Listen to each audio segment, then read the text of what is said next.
Terwyl ek bid oor vanoggend, gesels die Here met my oor 'n storie. So ek gaan nou vir julle 'n storie lees. Hy's nie lank nie. En dan gaan ek net vinnig daaroor gesels. 2 Konings 4 vers 1. En 'n sekere vrou het uit die vroue van die profete seuns het na Elisa geroep en gesê: "U dienaar, my man is dood en u weet self dat u dienaar die Here gevrees het." Dus hy's 'n weduwee van een van die profete. Nou het die skuldeiser gekom om my 2 kinders vir hom as slawe te neem. Toe sê Elisa vir haar: "Wat kan ek vir jou doen? Gee my te kenne wat jy in die huis het." En sy antwoord: "U dienares het glad niks in die huis nie, behalwe 'n flesie met olie." En hy sê: "Gaan leen vir jou van buite af kanne, leekanne van al jou bure, leen nie te min nie. Gaan dan in en sluit die deur agter jou en jou seuns toe, en giet in al daardie kanne en sit weg wat vol is." Sy het toe van hom af weggegaan en die deur agter haar en haar seuns toegesluit, en terwyl hulle vir haar aanbring, giet sy in. Sodra die kanne vol was, sê sy aan haar seuns: "Bring vir my nog 'n kan aan." Maar hy antwoord haar: "Daar is geen kan meer nie. Toe gaan die olie staan." Daarop kom sy om dit met die man van God te kenne te gee, dis nou vir Elisa, en hy sê: "Gaan verkoop die olie en betaal jou skulde. Van die oorige kan jy en jou seuns dan lewe." En dis vanoggend wil ek vir ons sê hierdie is wat ons harte moet wees vanoggend. Ons het regtig iemand wat stap saam met die Heilige Gees, vir die Here se stem hoor hierso. Sy beweeg baie sterk in die profetiese. Ek onthou ek het een keer op 'n uitreik was ek saam met haar Langstraat toe, en dan loop mense, dan praat sy met hulle, dan sê hulle van: "Hoe het jy geweet?" En die volgende persoon: "Hoe het jy geweet?" En dis regtig 'n salwing wat op haar lewe is. So ek wil hê jy moet jou hart, die kanne van jou hart vandag bymekaar bring. Bring dit wat jy het, maar bring jou kanne, leë kanne, en hê 'n verwagting vir die Here, vir hy wat met jou gaan praat. Hy gaan met jou praat. Hy gaan jou kanne volmaak. Hy is hier, hy wil met jou gesels. Ja, soos ons in aanbidding ingaan, wil ek hê jy moet net jou hart oopmaak vir die Here om met jou te gesels, al klaar. Alright, julle kan staan en dan gaan ons in aanbidding ingaan.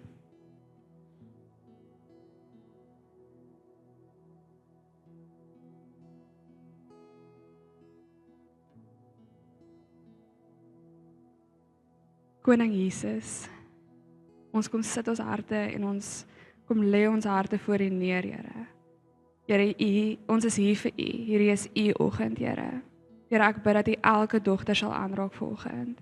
Here, ek bid dat U verheerlik sal word deur elke woord wat gesing word, deur elke hart wat verander word, Here. Here, dankie dat U die een is wat harte verander, Here. Dankie dat ons 'n vaste vesting in U het, Here. Dat ons kan vashou aan wie U is. Here, U is goed en U staan vastig en U is getrou, Here. Here, ons staan vanoggend op U, Here. Heilige Gees, ek bid dat U elke vrou sal aanraak. Dankie, Here, vir U teenwoordigheid hier vanoggend. Amen. Here Jesus, U is so heilig. En Jesus, alles vandag gaan net oor U. Heilige Gees, dankie dat U reeds hier is en dankie dat ons tasbaar U teenwoordigheid kan voel. Dankie vir die werk wat U reeds besig is in ons. En ek bid, Heilige Gees, dat U elke hart vandag kom deursoek. Kom deursoek ons hart, Heilige Gees. Here, kom druk daar waar ons al iets diep weggeberg het of iets begrawe het, kom grou U dit uit vandag.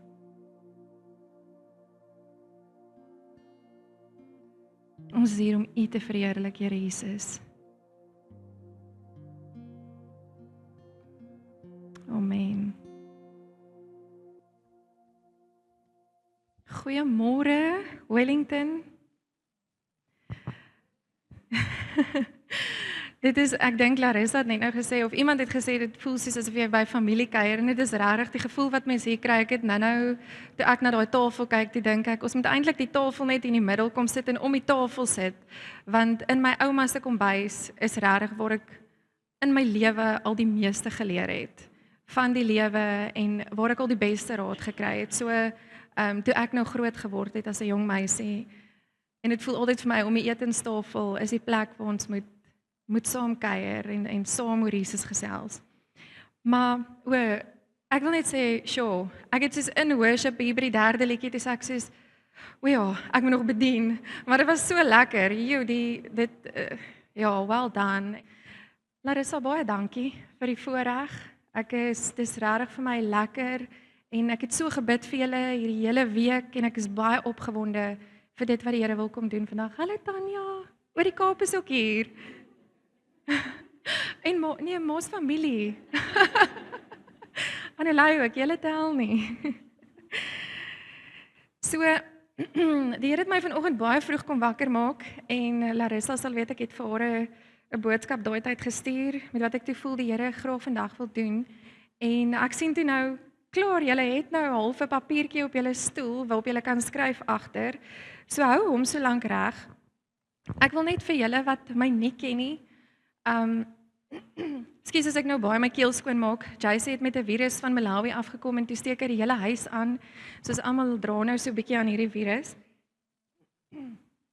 So, ek wil julle net so 'n bietjie vertel. Larissa het nou baie mooi woorde gesê en ek is altyd die een wat soos wil duik in die grond. Ek wil nie oor gepraat word nie. Ek is okay daar agter, agter in die saal en ek is okay as niemand weet te veel van my nie. Dit is regtig vir my okay en ek glo baie daarin dat dit is hoekom ek die Here so hoor soos wat ek hom hoor. So ek werk baie hard daaraan om nie te veel in die spotlight te wees nie, maar dankie vir jou woorde. Dit is regtig my hart en die Here werk al hoe meer in my hart om te gaan soek en te gaan soek en te grou in die woord vir praktiese raad hoe ons onsself kan gesond kry. So ek is baie passievol daaroor. Die Here weet ek soek om dag en nag daarvoor. Ons moet op 'n plek kom waar dit nie net kopkennis is nie, waar ons prakties weet hoe raak ons siel gesond, hoe raak ons harte gesond, want dit is al wanneer die Here ons kan begin gebruik in die koninkryk. Dis al wanneer ons deel is van die gesonde deel van die weermag. So die van julle wat my nie ken nie, ek mag dalk partykeer kwaai oorkom, maar so my roeping is en die Here het my 'n droom gegee so 9 jaar terug waar ek voor 'n klomp shofaars gestaan het wat so op 'n tafel gelê het. En ek wil net die grootste shofar optel en ek wil hom blaas want ek wil hierdie impak maak in die gees en elke keer as ek die groot shofar optel en blaas dan gebeur daar absoluut niks. En nou so het ek beweeg en toe ek later by die kleinste shofar gekom en ek is soos hierdie is nou seker maar my deel. Die kleinste shofar is seker en toe ek die shofar blaas, toe breek die mure. En die Here sê toe vir my, hy gaan waarheid bring deur my op 'n sagte manier. So dit is my roeping, dit is hoe ek beweeg saam met die Here en moenie vandag vat, as vandag oorkom as 'n pak sla of ek asseblief kom praat met my na die tyd, dit is glad nie my hart nie. Ek is net kan baie passievol raak oor dit wat die Here deel en dan kan dit dalk oorkom soos 'n ma wat hard praat met kinders, want dis wat ek baie doen in my huis. Maar ek wil hê dat jy jou papiertjie vat en jy kan nou agterop wil ek hê jy moet skryf. So ek het hierdie week, ek wil net vinnig hierdie vir julle vertel. Ek het hierdie week wat verby is, het ek 'n visioen gekry toe ek in die badkamer staan en toe ek uitkom, toe sê ek vir Jacy, hoekom deel die Here woord met my? Dis jy moet nou gesond raak. Hoekom begin die Here klaar met my praat oor 'n preek? Maar ek kom toe agter later, dis nie 'n woord vir 'n preek wat ek moet doen nie. Dit is 'n woord wat die Here nou mee besig is in die liggaam. En die Here wys vir my 'n weermag en mense wat opdaag by die weermag, maar hulle is nie bereid om, hulle wil graag deel wees van die weermag en hulle kom by die weermag en dan is hulle nie bereid om deur daai intense oefeninge, training, soos wat hulle sê die opleiding wat jy nodig het in die weermag om dan nou uiteindelik saam met die weermag uit te beweeg. Hulle wil nie deur daai opleiding gaan nie. En ek sien dan mense wat seer kry wanneer hulle uitgaan omdat hulle nie heeltemal commit aan daai opleiding nie. gaan hulle dan nou uit, hulle word gewond, hulle kry seer, maar hulle daag nie op vir die opleiding elke keer nie. En ek sê, Here, wat is hierdie? En die Here sê vir my, hierdie is wat in die liggaam aangaan. My kinders wil saam met my gawes beweeg, hulle wil saam met my beweeg, maar wanneer, onthou ons daar's 'n geveg in die gees, nê? Die dag toe jy Jesus aangeneem het, het jy nie net ja gesê vir kunskap nie, jy het ja gesê vir God se missie. En sy missie op hierdie aarde is dat elke persoon hom ken. Want jy is deel van 'n weermag met 'n missie. So die dag toe jy ja gesê het vir Jesus, is jy deel van daai weermag. En as jy nie gaan jouself gaan uitsorteer, gaan sorg dat jy geesfiks raak en sorg dat jy gesond raak nie, gaan jy saam met sy gawes begin beweeg en jy gaan seer kry. Okay, en dit is wat die Here vir my gewys het. En toe Larissa vir my gevra het ek moet kom gesels met julle en ek vra wat is jou hart en ek sien hierdie skrif wat sy die hele tyd deel en ek begin bid daaroor, toe wys die Here vir my daar is 'n verwronge beeld. Wel dit het hy eers vanoggend vir my duidelik kom wys toe hy my wakker maak. Ons het 'n verwronge beeld van hoop. Okay, daar's 'n wêreldse hoop en daar's 'n Bybelse hoop. En ons wêreldse geloof, nê, vertroue wat jy in iemand plaas, en dan is daar 'n Bybelse vertroue of geloof soos ons dit nou sê. En 'n wêreldse hoop wil ek hê julle moet sien dat dit is wanneer ek 'n onmiddellike verligting van my omstandighede wil hê, nê. Daar's goed wat in my lewe aangaan en ek wil nou 'n quick fix hê. Ek wil nou my begeertes, ek wil nou hê iets moet gebeur dat ek my begeertes vervul kan kry. Maar dit is tydelik. En daai wêreldse hoop kan lei tot frustrasie. En jou wêreldse geloof gaan oor self. Okay? Want wat is geloof? Geloof is, ek wil nou nie myself vooruithardloop nie. Julle gaan sien dat hoop en geloof eintlik baie na mekaar is. Die een voed eintlik die ander een en die ander een, dit is soos 'n kringloop die heeltyd. Okay, maar 'n wêreldse geloof, wanneer ek geloof het in Annelei dat sy haar skoolwerk sal doen, nê? Is dit omdat ek haar ken? Is dit omdat ek haar leer ken het? Maar dit is 'n selfding, dit is 'n ek ding. En dit gaan oor menslike bevoegdheid. Ek het geloof in Larissa en ek het geloof in Annelei, maar dit gaan oor hulle bevoegdheid as mens. En julle ken daai gesegde, sien is glo, nê? So wanneer ek nou vir haar sê, ek glo dat jy aan die einde van die kwartaal deur al jou werk sou gekom het, tog is dit nou 'n wêreldse geloof, dan gaan ek sê, maar ek wil nou maar eers, gaan nou maar wag, ek wil eers sien of dit regtig gebeur het, voordat ek my hoop gaan plaas op haar, dat ek haar kan vertrou. Okay? Julle sien hoe hierdie twee so in mekaar invleg. En 'n wêreldse geloof jy is op 'n plek waar jy selfbeheer wil hê. Jy wil nie noodwendig onderdanig aan iemand wees nie. Nou dit is waar ons kom by ons as kinders in die liggaam wat nie noodwendig wil kom submit onder 'n Here en ek wil nie opdaag wanneer hy sê daag op nie, ek wil nie iets uitsorteer wanneer hy sê sorteer iets uit nie, en dan kry ek seer. Dan kry ek seer wanneer ek saam met hom begin beweeg, saam met sy gawes, weet ek bid vir mense, of en dan sê mense goed wat my seer maak, of iemand trigger iets wat ek nou nie uitgesorteer het nie, dan kry ek seer, en dan dink ek het seer gekry in die bediening, sorry, ek is soos wie se alarm gaan af, dis myne. Dan kry ek nou seer in die bediening en dan weet jy nie hoekom het jy nou seer gekry? Hoekom het kon my hart nou nie hierdie toetse deurstaan nie? Hoekom kon ek nou nie deur hierdie ding kom nie? En dis eintlik omdat daar is goedjies aan die begin wat die Here wil uitsorteer en ek wil vir julle wys dat geloof en hoop een van die grootste, wat almal 'n Bybelse wet noem, nê? Want as jy dit snap, bepaal dit jou hele wandel saam met die Here. Nou, ek en jy, ons is nie net gemaak, nê, om te oorleef nie. Okay, as dit is wat jy dink elke dag, ek moet net deur hierdie dag kom, en dan op 'n Woensdag dink jy ek moet net deur hierdie week kom, dan moet jy klaar vir jouself begin vra, waar lê my hoop?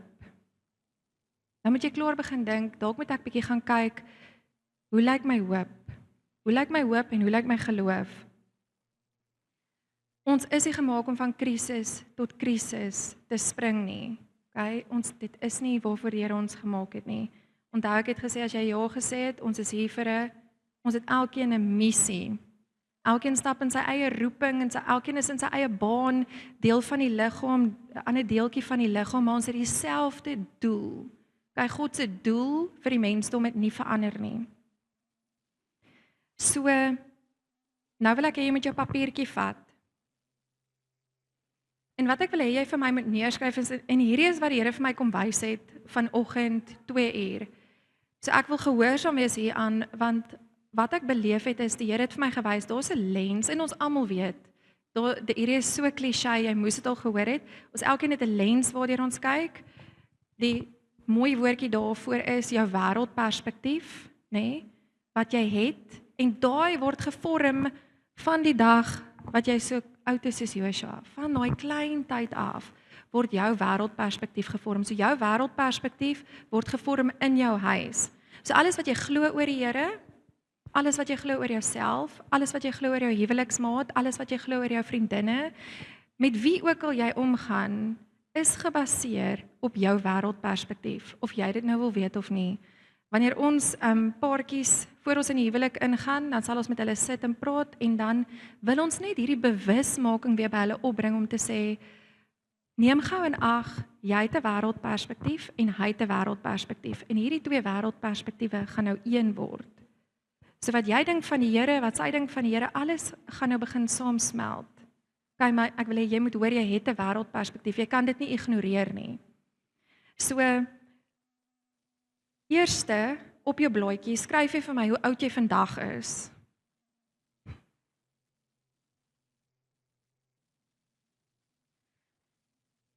Ek wil nie te lank hier stil staan nie, so ek gaan vra dat julle vinnig dink. So die eerste ding wat in jou gedagte opkom, dit is wat jy neerskryf. Goed, so jou wêreld se mylpale, iets wat jy nou al gedink het, jy's hierdie is nog altyd wat ek wou gedoen het. Ek het 'n graad verwerf, of ek is 'n CA, of ek is 'n ek het kinders, enigiets wat jy oor gedroom het toe jy klein was, wat jy bereik het in jou lewe. Skryf dit neer, die eerste ding wat nou in jou kop opkom.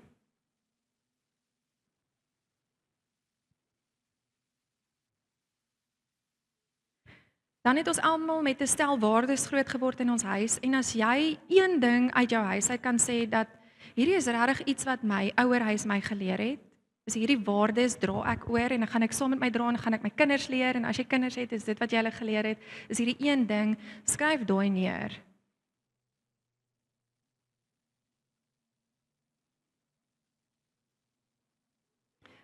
Dan skryf jy vir my neer, jou omstandighede waarin jy groot geword het. Het jy in 'n geskeide huis groot geword? Het jy in 'n huis groot geword waar jou ouers nog getroud was? Was jou ouers gelukkig? Was dit 'n gelukkige huis? Want jy kon in 'n huis gebly het waar jou ouers nog getroud is, en dalk nou nog getroud is, maar dit was dalk nie 'n gelukkige huis nie. So, in baie kort, skryf vir my, en hierdie is net vir jou. Ek wil nie weet wat jy geskryf nie, hierdie is tussen jou en die Here. So wees eerlik, want dis net die Here weet as jy nou iets daar skryf en is eintlik nou nie die waarheid nie.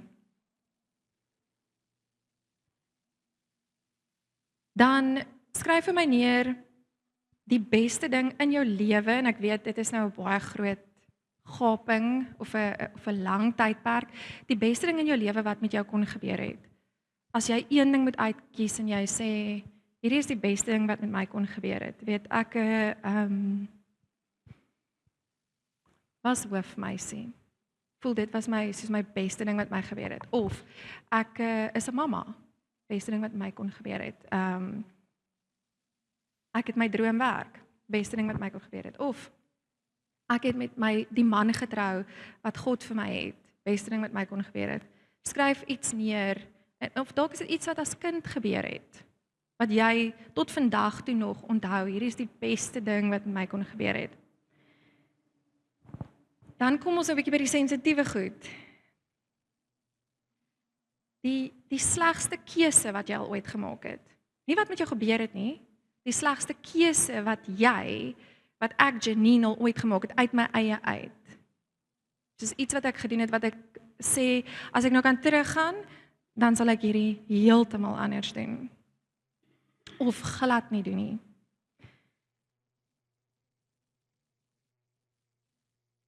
Dan die slegste ding wat met jou gebeur het, iets wat jou getref het, dalk as 'n kind, dalk as jy gemolesteer, dalk as jy verkraag.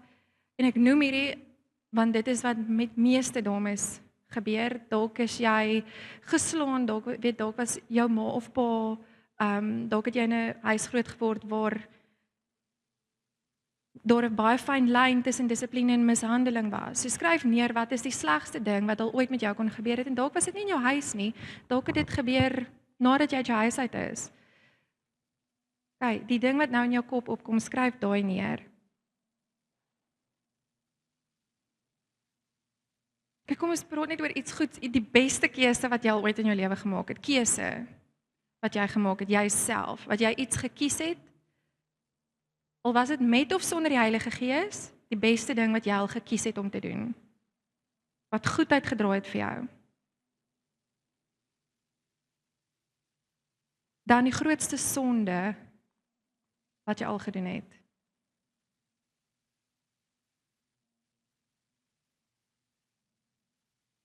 Dalk het jy al iemand doodgemaak. Dalk het jy, ek weet nie, iemand verraai. Ek weet nie wat is jou grootste sonde in jou hart, wat jy voel, sjoe, ek het hierdie gedoen en ek het geweet ek moes dit nie doen nie, en ek het dit gedoen, en die Here het vergewe, okay? Al het hy jou vergewe, wil ek hê jy moet daai vir my daar neerskryf. En dan ek dink hierdie, as daar nou iets anders in jou hart opspring as ek hierdie sê, die grootste sonde wat iemand al teen jou gedoen het, as dit ook is die slegste ding wat al met jou gebeur het, dan hoef jy dit nou nie weer neer te skryf nie, maar as jy aan iets anders kan dink, iemand wat gesondig het, en jy het die effek daarvan gevoel, skryf daai vir my neer. En dan die grootste teleurstelling van jou lewe. So dis baie hartseer om te dink dat meeste van ons wêreldperspektief word gevorm deur negatiewe gebeurtenisse in ons lewe en dit is ongelukkig so. As jy gaan kyk na die statistieke en jy vra vir iemand wat is hulle wêreldperspektief, dan sal hulle sê ja, maar jy weet ek vertrou nie mense nie en ek doen nie die nie en ek doen nie daai nie want hierdie en hierdie en hierdie en hierdie en hierdie met my gebeur. Jy kry nie sommer iemand wat sê, weet jy wat, my uitkyk op die lewe is goed, want my ouers is vandag nog getroud. En ek glo dat jy enigiets kan deurkom, net omdat ek daai gesien het. Jy hoor dit nie. Mense se wêreldperspektief is 99% van die kere is dit negatief gebaseer. Negatief omdat ek seer gekry het, omdat ek herhaaldelik teleurgestel is, omdat mense net nie daar was toe ek hulle nodig gehad het nie, maar 99% van die kere is dit jou wêreldperspektief. Is dit hoe jy kyk na die wêreld en jy is dadelik soos, ek weet nie of ek hierdie persoon kan vertrou nie. Ek weet nie of wat hierdie persoon sê is nou waar nie. En weet julle wat se effek daarvan?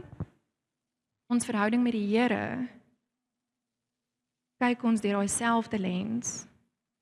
En wanneer ons hoop in hom moet sit en in geloof moet uitstap, dan kan ons nie. Want ek is al so baie teleurgesteld in my lewe dat hoe weet ek as ek nou hierdie gaan doen dat dit is wat gaan gebeur wat hy sê hy gaan doen? Hoe weet ek?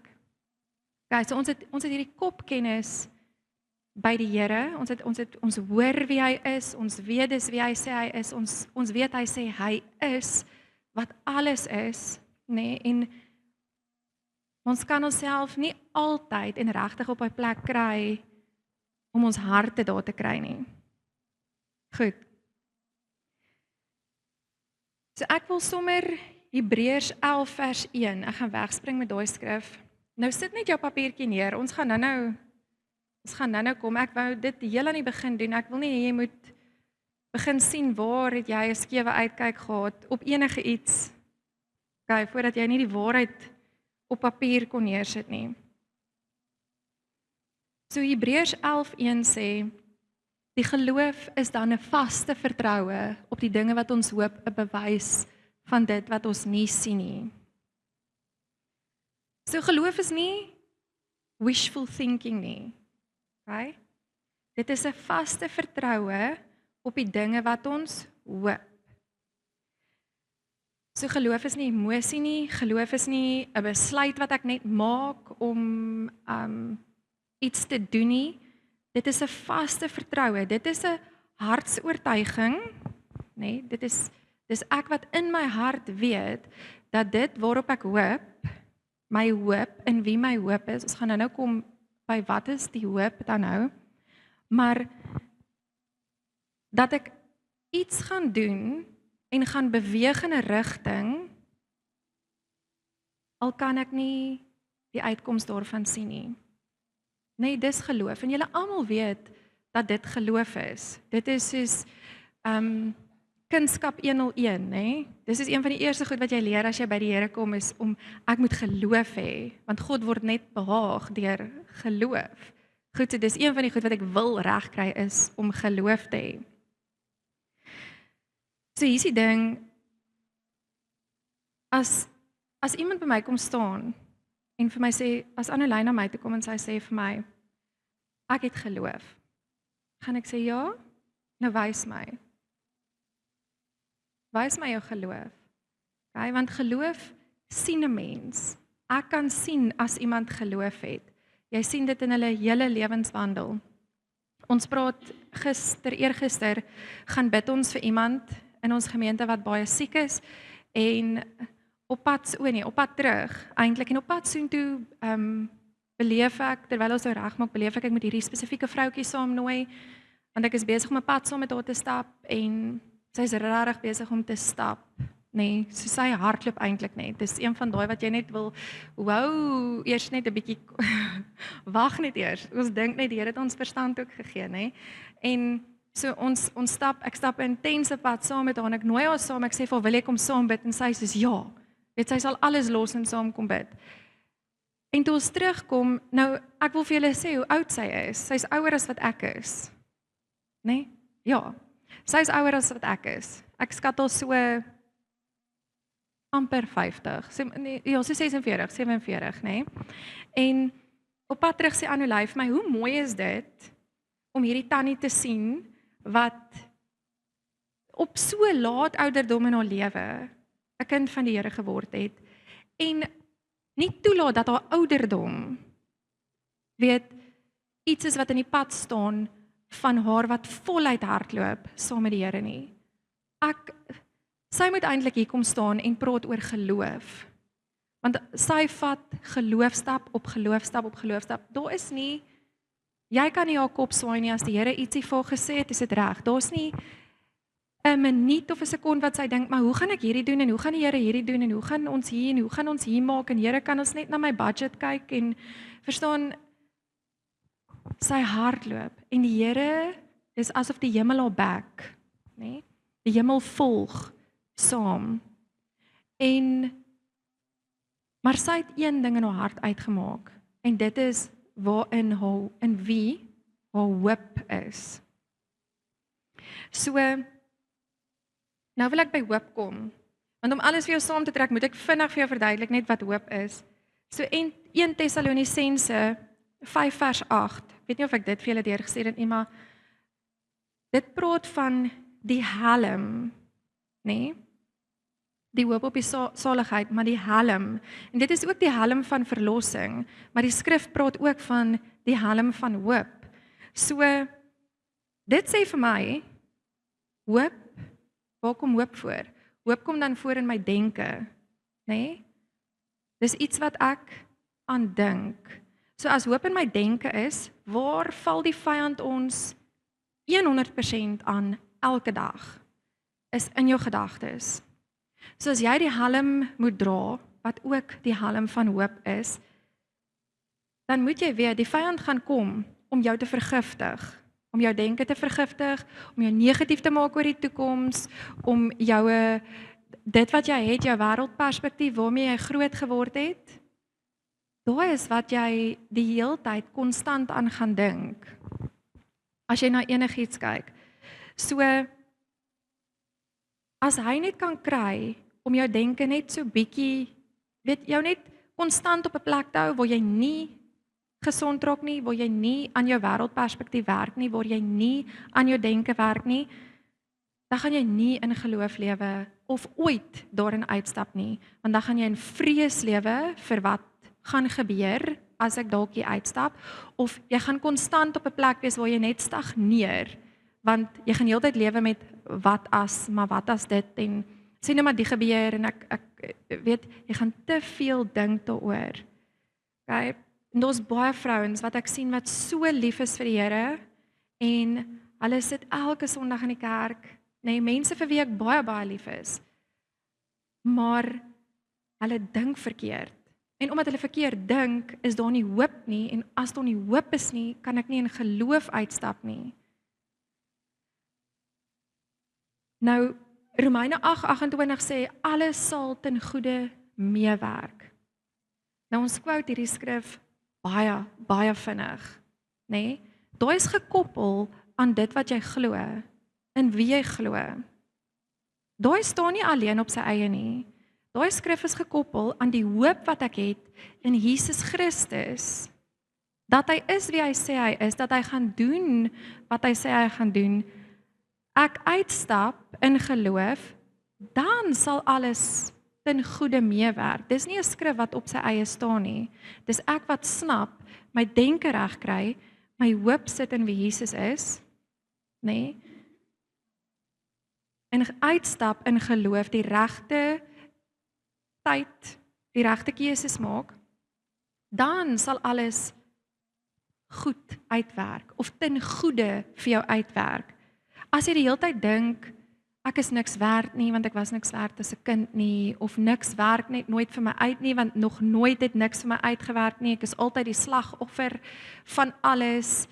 Daar's regtig vrouens wat so lewe. Ek sit met hordes vrouens dag op dag, wat sê net, niks werk vir my uit nie. Ek stap al 3 jaar saam met die Here, ek kry nie deurbraak nie, ek trek altyd aan die kortste end. Julle het geen idee hoe baie ek daai woorde hoor nie. Ek trek altyd aan die kortste end, ek's altyd die laaste een wat gekies word. Daai klink mos nie vir my soos 'n lewe vol hoop nie. So Romeine 4:18, dis die kernvers, dit is ook die vers wat julle mee uitgenooi is na vandag toe, die hart van wat Larissa vir die hele dag het, om hoopvol te wees. So die woord is eintlik, of hoop is eintlik een van die mooiste temas, as jy dit gaan bestudeer in die Bybel, en dit gaan soek en regtig, is een van die mooiste temas om te gaan bestudeer. Nou, julle ken die storie van Abraham en Sara, nê, wat op hulle ou dag, het die Here vir hulle gesê, ek gaan 'n nasie deur julle voortbring, en Sara wat gelag het, maar dan sê Romeine 4:18, hy teen hoop op hoop geglo. Nou daai beteken dat, ek wil hê julle moet hoor, hy teen hoop op hoop geglo. Hy het geglo in dit wat hy hoop, teen dit wat hy sien, wat in die natuurlike is. So, julle moet ook mooi verstaan, en ek weet hierdie raak baie tegnies en kan baie teologies raak, maar ek glo nie as gevolg van die hoop wat ek het nie, maar ek glo ook as gevolg van die hoop wat ek het. Okay? Dit is hoe hoop en geloof in mekaar gevleg is. Ek glo, en daarom, nee, ek het geloof, en daarom het ek die hoop van wie Jesus Christus is. Maar omdat ek die hoop het van wie Jesus Christus is, gaan ek uitstap in geloof. Verstaan julle wat ek sê, as ek dit so sê? Okay, dit is so in mekaar gevleg. So geloof voed hoop, maar hoop onderhou die geloof. Okay? Ek wil julle met daai prentjie sien, maar geloof kom eerste. Okay, so ek kan nie God behaag sonder geloof nie. Hoekom kom geloof eerste? Want ek kan dit nie sien nie, ek kan nie God sien nie. Okay, ek moet glo dat hy gedoen het wat hy gesê het hy het gedoen. En dit is wat geloof en hoop anders te maak. Hoop is, ek ek hoop op dit wat in die toekoms gaan gebeur. Ek hoop Jesus kom terug, né? Dit is wat gaan gebeur. Dit is waar my hoop is. Geloof is, ek lees die woord en ek glo alles wat ek daar lees is wie hy is. Hy sê hy is. Hy het gedoen wat hy gesê het hy het gedoen en daarom kan ek uitstap in dit. En daarom kan ek hierdie stap vat want hy verander nie. Hy is gister, vandag en môre dieselfde. So dis waarom ek kan stap en omdat ek stap, skep dit nou weer hoop. Kan julle daai prentjie bymekaar bring? OK. Kom ons gaan na Hebreërs, kom ons gaan na 'n makliker deel toe. Hebreërs 6 vers 19.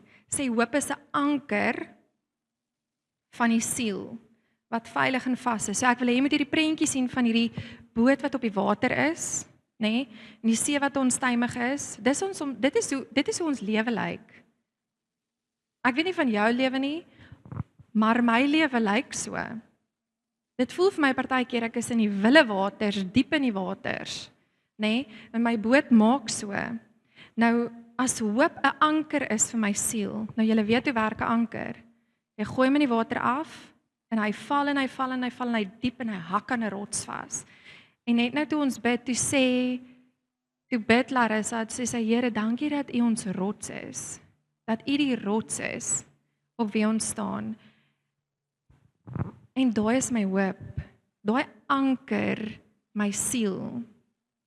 Daai anker my siel dat ek weet dat wanneer ek uitstap, hy gaan doen wat hy al klaar gedoen het. Hy is wie hy sê hy is. En ek kan in dit uitstap. En ook, wanneer ek uitstap, dan vestig dit 'n hoop in my siel dat hy ook gaan doen dit wat hy gesê het hy gaan kom doen. Hy kom terug. Hy kom terug vir ons, vir sy bruid, vir sy kerk. So Jesus is die rots, nê, nee, aan wie ons anker en daai anker ons hoop.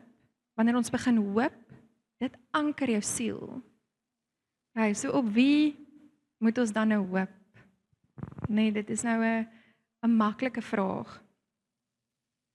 Ek wil ook net hê jy moet verstaan dat die hoop, wanneer ons begin hoop, en ek dink hierdie is wat die Here vanoggend vir my wou wys, is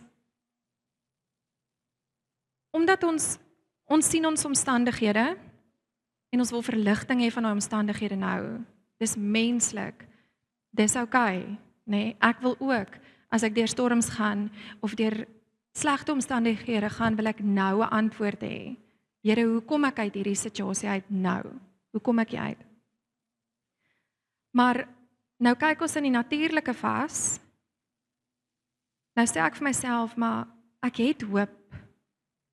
Okay, Here, wat moet ek doen om hier uit te kom? Ek wil hê jy moet hoor dat die hoop wat jy het, nie noodwendig jou storm nou gaan stilmaak nie. Goed, maar dit anker, my siel is geanker in die hoop in wie Jesus Christus is. Daarom kan ek uitstap, irrelevant van wat nou in my lewe aangaan. Daarom kan ek die stap neem wat ek voel die Here sê ek moet neem. Daarom kan ek nou, wat onlangs in ons lewe gebeur het, die grootste geloofstap wat ek gevat het, is om ons kinders by die huis te hê en self nou 'n 3-jarige en 'n 5-jarige te homeschool. Die grootes is okay.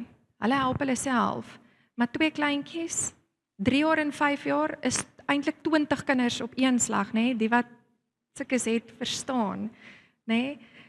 Hulle dit is nie maklik nie. En as jy vir my 3 jaar terug gesê het, hierdie is hoe my lewe vandag gaan wees, sou ek vir jou gelag het. Want ek het saam met hordes vrouens gebid. Dan sê ons, Here, moet ons homeschool of moet ons in 'n skool? En in my hart sê ek, Here, net nie ek nie. Nê? Net nie ek nie, want ek het altyd gesê of ek sal hulle doodmaak of hulle sal my doodmaak. Iemand gaan iemand doodmaak in die huis, nê? Maar en as jy in die bediening is, dis nou 'n bietjie anderste, maar dis 'n besige lewe.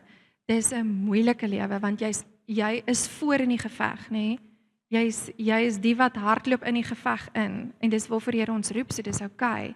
Maar nou as ek na daai gekyk het, na my omstandighede, en soos, hierdie gaan glad nie werk nie, het ek nie in geloof uitgestap in die woord wat ek daai tyd ontvang het nie, as ek net vasgekyk het in dit wat ek glo my hele lewe lank al, dan sou ek nie daai geloofstap gevat het nie.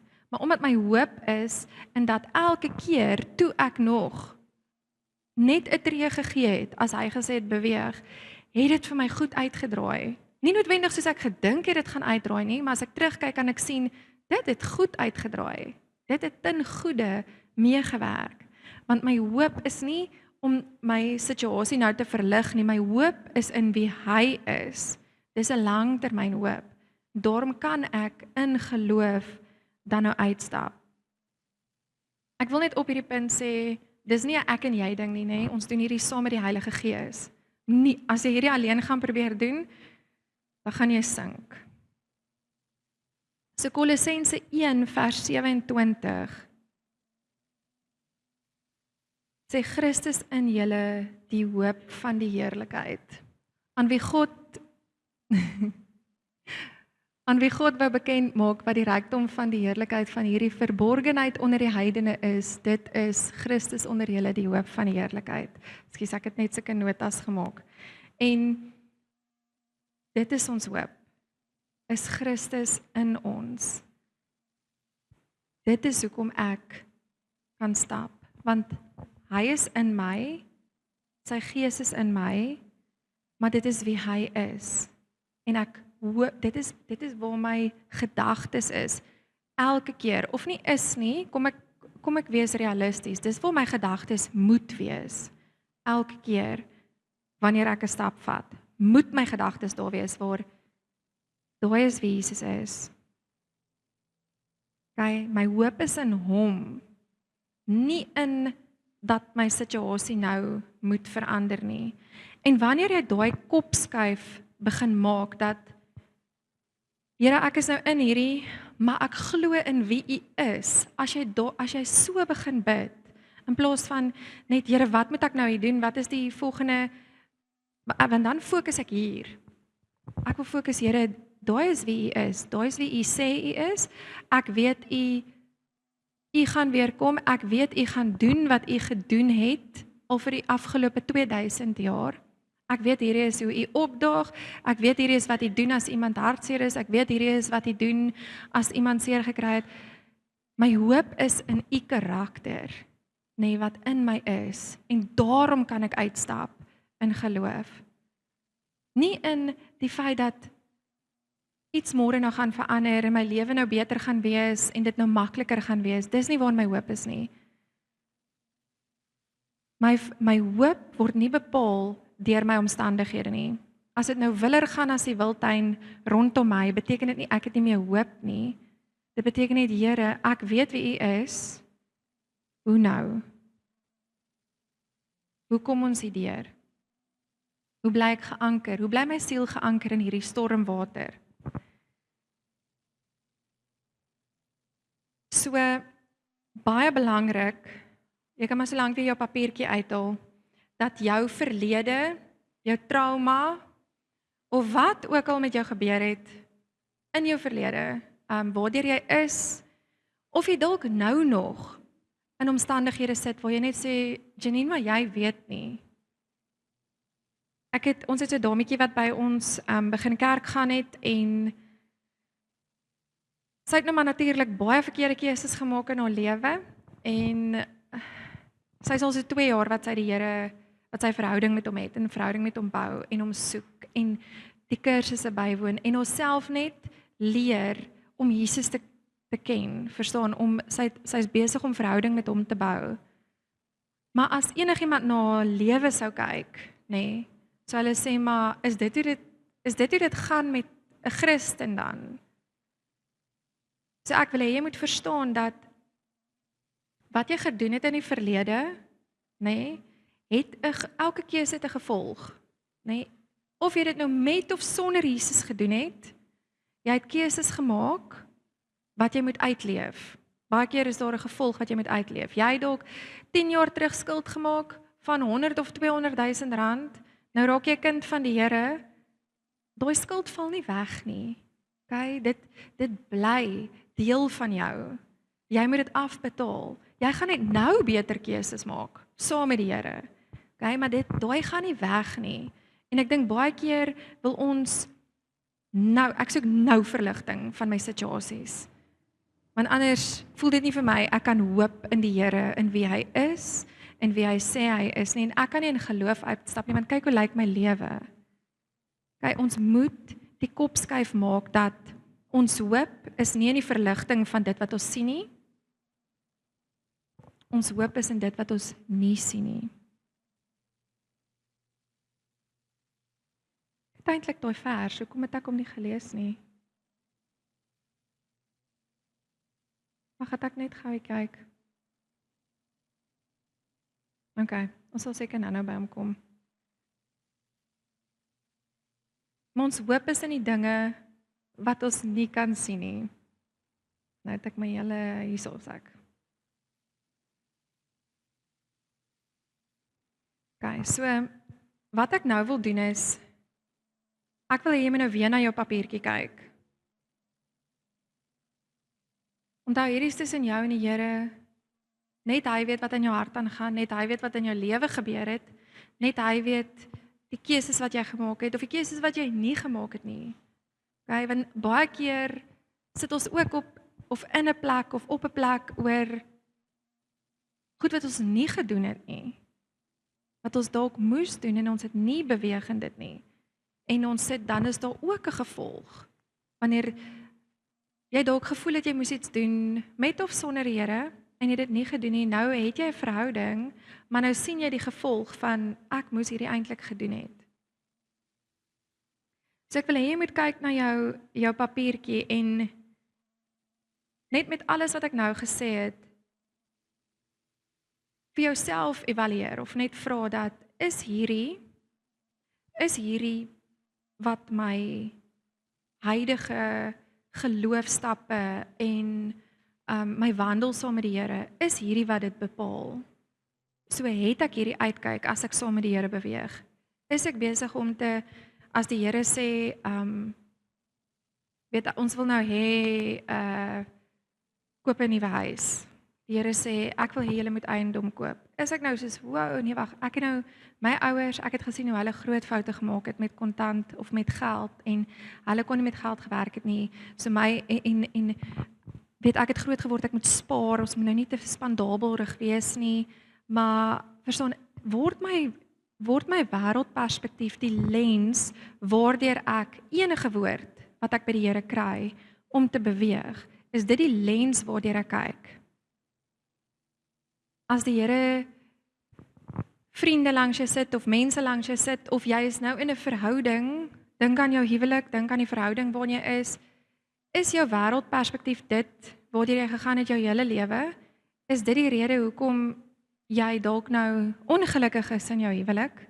Of jy voel net ons gaan nou nêrens heen nie, want eintlik het ek die hele tyd na my huwelik gekyk deur hierdie lens wat ek gehad het. Weet ek vertrou nie 'n man nie of ek vertrou nie dat 'n familie 'n eenheid kan wees nie. Ek vertrou nie dat dit goed kan gaan in my gesin nie. Ek het die hele tyd gesien hoe kinders weet so agter mekaar is en nou is my kind nie so nie, want dit is 'n ander generasie, ander blootstelling, ander alles en nou voel ek net die hele tyd soos hierdie is die lens wat ek het. Ek kyk my hele lewe deur dit. En nou het ek nie hoop nie. Ek het nie hoop nie, ek vat nie geloofstappe nie, want al wat ek sien is dat alles wat om my gebeur, lyk nie soos wat ek dink dit moet lyk nie. En nou stagneer ek net.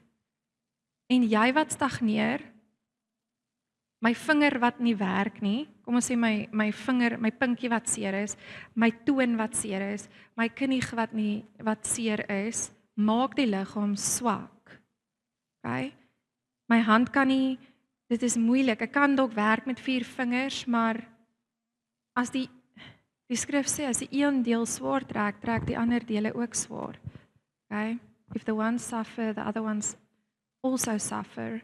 So jy as deel van 'n liggaam wil optimaal deel van die weermag kan wees. So jy wil jou wêreldperspektief uitsorteer. Jy wil jou hoop sit in wie Jesus Christus is, wat in ons is. En dan wil jy in geloof uitstap met die hoop in hom, in wie hy is. Irrelevant van dat dit nou vir my tasbaar gaan wees of ek dit kan sien, want sien is nie glo nie. Okay, my hoop is in Jesus Christus, in wie hy in my is. So ek wil net vra vir julle, as julle, ons is nie 'n groot groep mense nie. As jy voel, en ek gaan nie vir hom te staan nie, maar net ek wil net min of meer sien, soos, wie kan na hulle wêreldperspektief kyk, en dan nou sê maar, okay, ek sien dat hier en daar is daar goedjies, wat my lens is, wat ek kan voel is okay, hierdie is nog deel van my lens, hierdie is hoe ek na baie goed kyk. Is daar van julle wat so iets nou neergeskryf het, en jy voel maar, okay, hierdie kan dalk deel van my lens wees. Steek net jou hand op, laat ek net kan sien, min of meer. As julle almal uitgesorteer, julle moet asseblief na my weermag te kom. Nou is ek soek jou girls. En ek kan vir jou sê, eerlikwaar, in my eie lewe is daar nog goed waaraan ek werk. Soos, as ons ooit op 'n plek kom waar ons sê ons is uitgesorteer, dan is ons op 'n baie gevaarlike plek.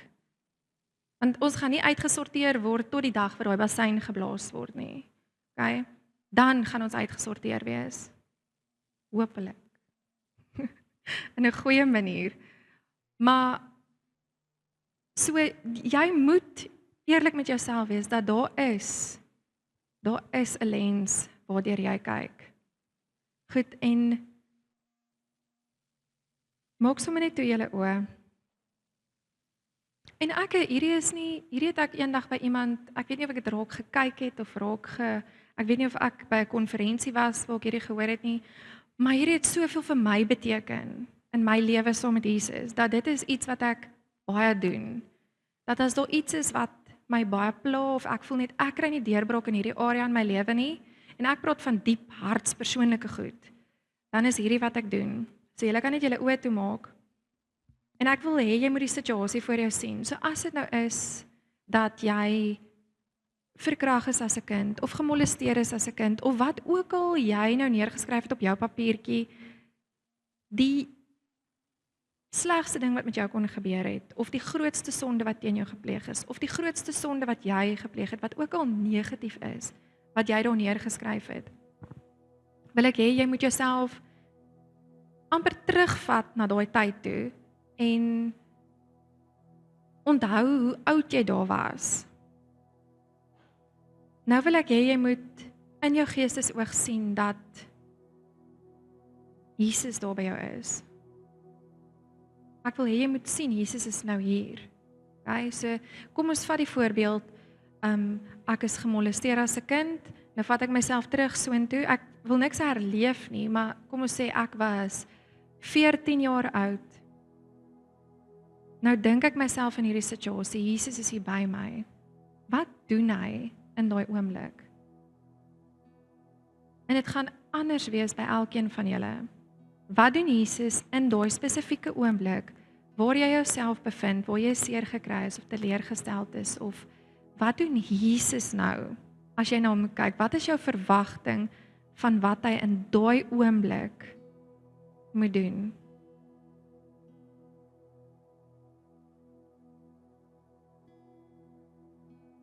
So ek wil nie enige iets wat met jou gebeur het soos verkleineer of klein praat of sê ja, maar dit was nie so groot gewees nie, of regtig ons moet nou oor hierdie kom. Ek wil nie sê ja, maar jou lens moes al lankal skoon gewees het nie. Want dalk het jy nie geweet. Soos dalk dink jy nou terug en sê, maar waar was die Here in daai tyd? Waar was hy toe ek gemolesteer is? Waar was hy toe my man my geslaan het? Waar was hy toe my pa my geslaan het? Waar was hy toe my ma en pa op mekaar geskree het? So, die Here is nie, sy karakter verander nie as gevolg van omstandighede nie. Hy is wie hy sê hy is. So dit is hoekom ons hoop moet skuif van wat ons sien na in wie hy is. Sy karakter bly dieselfde. En hoe het ek vrygekom hiervan? Ek het gesien hoe die Here saam met my huil op daai spesifieke dag. Want ek weet hoe hy voel as sy kinders seer kry. Hoe het ek my kop uitgesorteer? Ek het teruggestaan en gekyk, okay, maar wie het my seer gemaak? Okay, ongeredde mense. Mense wat nie die Here ken nie, het 'n fout gemaak. Okay?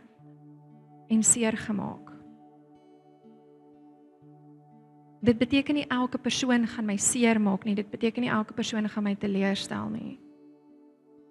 Waar was die Here in daai oomblik? Hy was daar. Hy was daar. En nou wil ek jy moet kyk na jou die verkeerde keuse wat jy gemaak het. En baie keer kom ons na die Here toe en ons vra vir vergifnis, maar diep hieronder bly daai klein gedagte van ek het hierdie gedoen hè. Soos ek het actually hierdie keuse gemaak. Okay? En dalk moet jy net vir jouself ook vra, waar was die Here in daai keuse? As ek moet dink aan keuses wat ek gemaak het, met die Here en sonder die Here,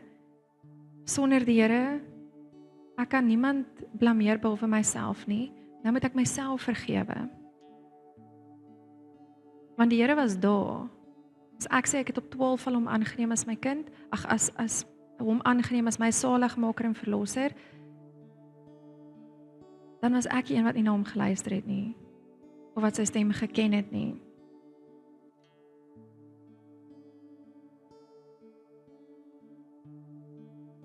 So as jy iets gedoen het, en jy het al vir die Here om vergifnis gevra, kom vergewe net jouself ook, sê ek vergewe vandag myself, vir die foute wat ek gemaak het. Voor die Here en saam met die Here.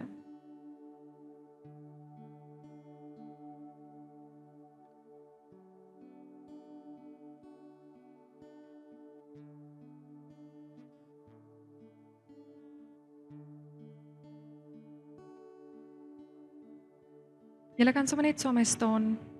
En dan gaan ons net vir die Here vra om ons lens, soos jou lens skoon te maak.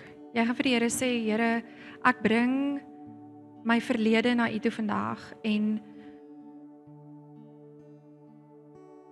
ek wil hê jy moet sien, hierdie is nie 'n quick fix nie. Ons gaan nie nou saam bid en jy is uitgesorteer as jy vandag hier uitstap en jy weet nou en Jesus is die hoop en hierdie is nou, ons is nou uitgesorteer. So heiligmaking, om jou gedagtes te bly vernuwe, om my lens bly skoon te maak, dis 'n lewenslange proses. So, kom ons bid net saam. Julle kan net agter my aanbid. Sê net, Here Jesus, as ek 'n verwronge beeld gehad het van hoop, dat ek gefokus het op dit wat ek kan sien, vra ek Heilige Gees, dat U my kom help, om my fokus te skuif na U toe,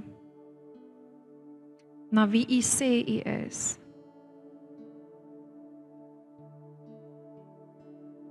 Heilige Gees, kom wys vir my, wat sit nog vas in my lens, en kom help my om daai uit te sorteer, en los my nie daaroor nie, Heilige Gees. Ek wil aktief in die liggaam betrokke wees. Ek wil deur U gebruik word.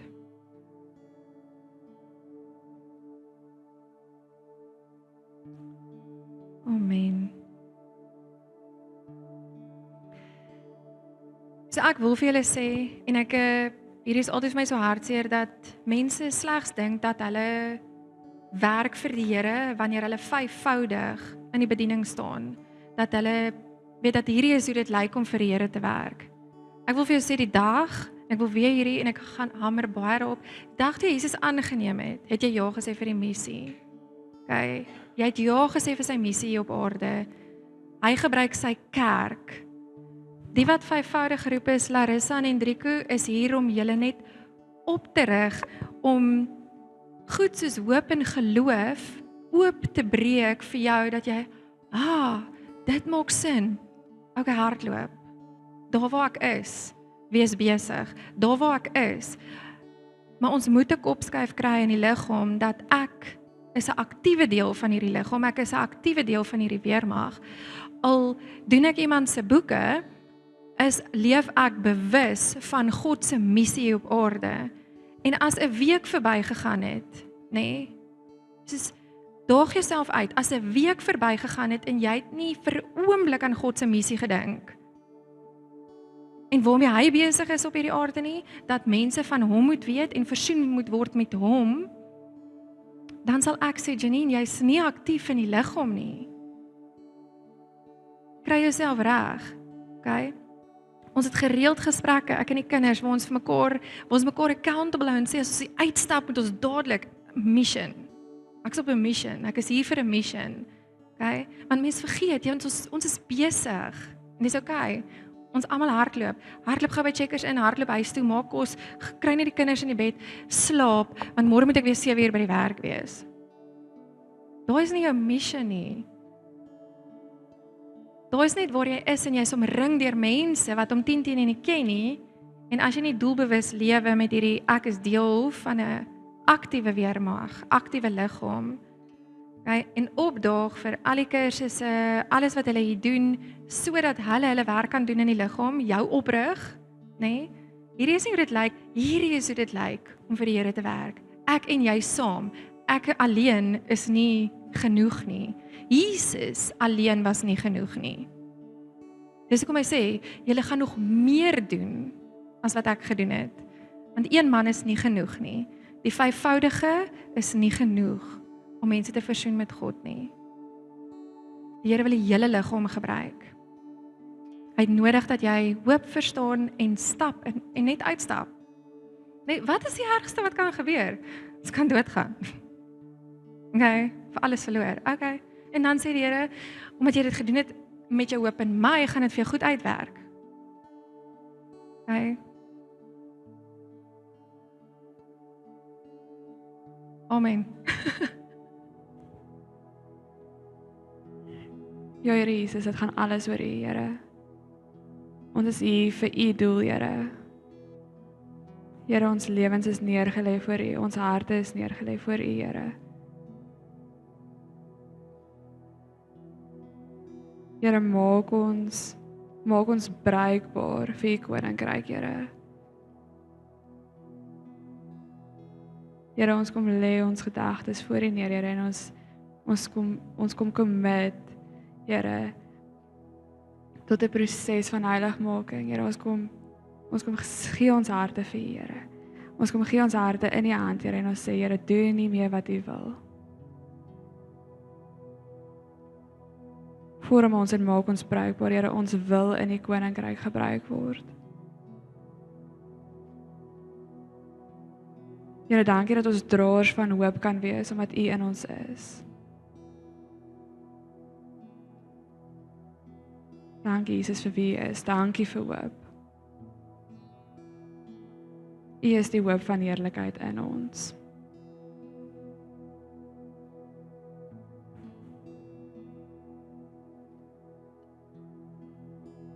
Amen.